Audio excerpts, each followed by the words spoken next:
بسم الله الرحمن الرحيم.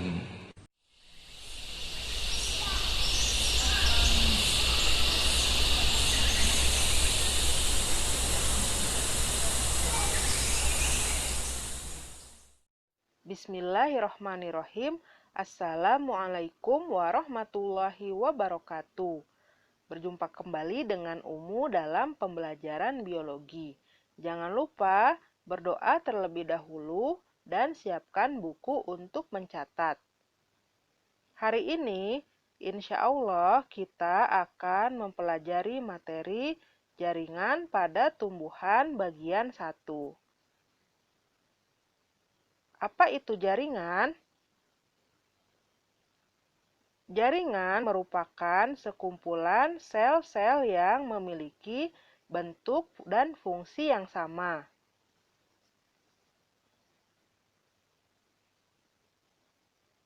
Apa saja macam-macam jaringan tumbuhan itu? Yang pertama, jaringan meristem.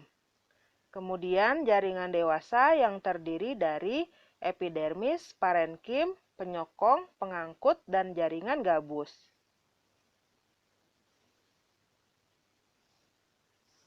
Pertama, kita akan mempelajari tentang jaringan meristem. Jaringan meristem disebut juga dengan jaringan muda, yaitu jaringan yang sel-selnya aktif membelah.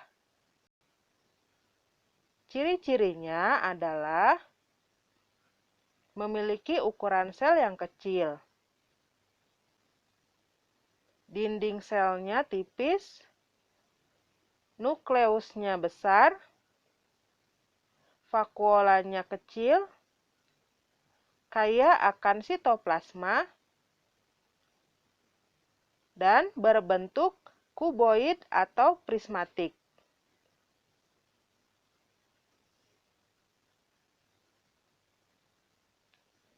Jaringan meristem ini dikelompokkan menjadi 2 kelompok berdasarkan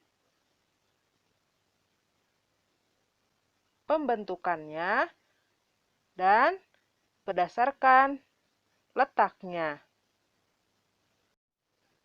Jaringan meristem berdasarkan pembentukannya, yang pertama adalah promeristem, yaitu jaringan meristem yang telah ada ketika tumbuhan masih dalam fase embrio. Yang kedua adalah meristem primer, yaitu jaringan yang ditemukan pada fase dewasa pada ujung akar dan ujung batang, yang sel-selnya aktif membelah. Meristem sekunder yaitu jaringan meristem yang berasal dari meristem primer. Contohnya adalah kambium.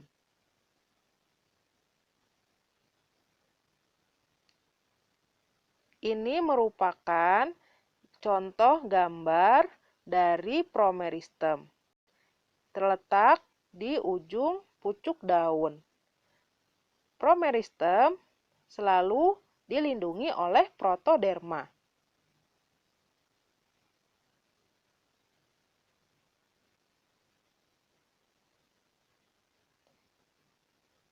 Meristem primer berada di ujung batang dan ujung akar.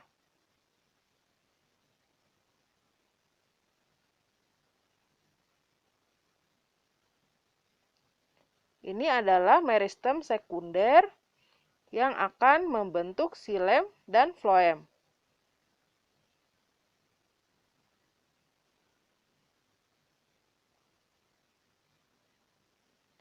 Yang kedua, jaringan meristem berdasarkan letaknya. Ada meristem apikal, yaitu jaringan meristem yang terletak di ujung akar dan ujung batang. Aktivitas meristem apikal akan mengakibatkan perpanjangan akar dan batang. Meristem interkalar atau meristem antara adalah jaringan meristem yang terletak di antara meristem primer dewasa. Meristem lateral atau meristem samping, jaringan meristem yang aktivitas pembelahannya mengakibatkan terjadinya pertumbuhan sekunder, contohnya pada jaringan kambium atau pertumbuhan ke samping. Nah, ini adalah gambar dari meristem apikal, meristem interkalar, dan meristem lateral.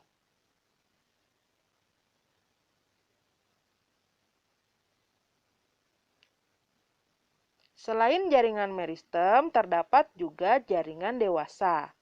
Jaringan dewasa atau non-meristematik adalah jaringan yang sudah mengalami proses diferensiasi dan spesialisasi. Jaringan dewasa ini terdiri dari jaringan epidermis, jaringan parenkim, jaringan penyokong, jaringan pengangkut, dan jaringan gabus.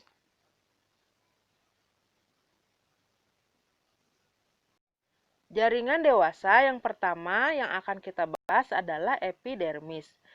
Jaringan ini merupakan jaringan terluar pada setiap organ tumbuhan.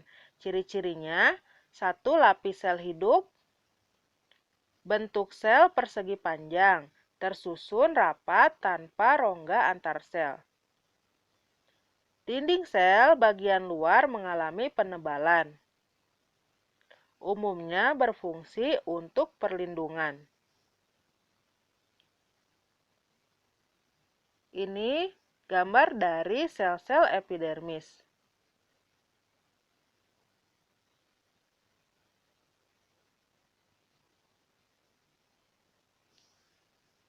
Jaringan epidermis dapat mengalami modifikasi menjadi stomata yang berfungsi untuk penguapan dan pernafasan, trikoma berfungsi mengurangi penguapan, filamen untuk menyimpan air, spina atau duri untuk perlindungan diri, sel kipas untuk menyimpan air, dan sel kersik untuk memperkeras permukaan.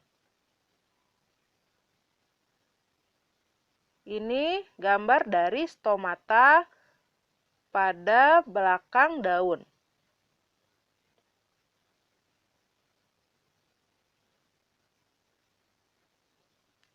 Contoh trikoma atau lebih kita kenal dengan bulu-bulu halus pada bagian batang dan daun pada tumbuhan.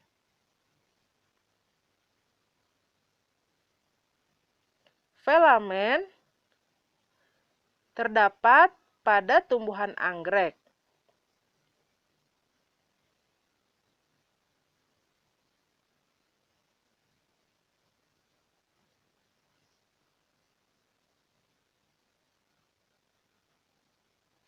Spina atau duri biasanya terdapat pada tumbuhan mawar.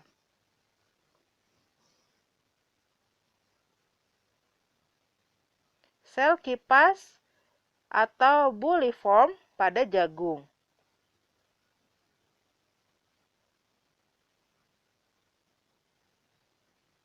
Terakhir, sel kersik,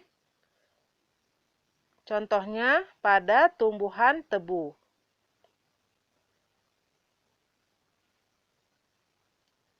Yang kedua adalah jaringan parenkim. Disebut juga jaringan dasar karena menyusun hampir semua organ. Ciri-cirinya adalah terdiri atas sel-sel hidup yang berukuran besar, dinding sel tipis berbentuk segi enam, dan memiliki banyak vakuola. Letak inti sel mendekati dasar sel. Bersifat meristematik. Susunan sel tidak rapat sehingga mempunyai banyak rongga sel atau ruang antar sel.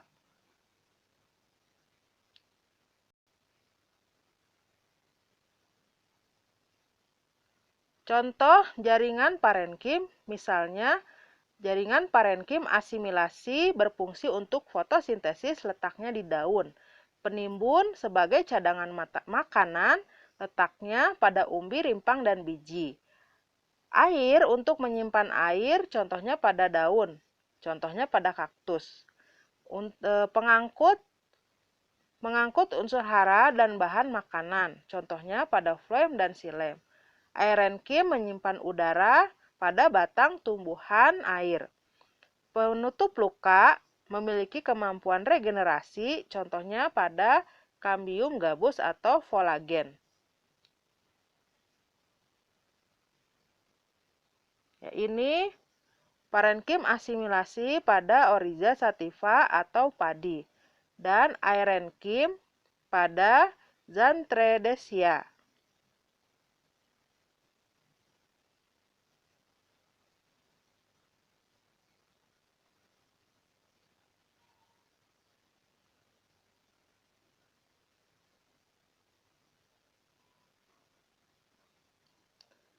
Ya, sekian pembelajaran hari ini. Materi selanjutnya akan kita pelajari minggu depan. Insya Allah minggu depan kita akan mempelajari tentang jaringan penyokong, jaringan pengangkut, dan jaringan gabus. Jangan lupa mengerjakan feedback yang Umu berikan. Kita tutup dengan doa akhir majelis. Subhanaka Allahumma wa bihamdika asyhadu an la ilaha illa anta astaghfiruka wa atubu ilaik. Assalamualaikum warahmatullahi wabarakatuh.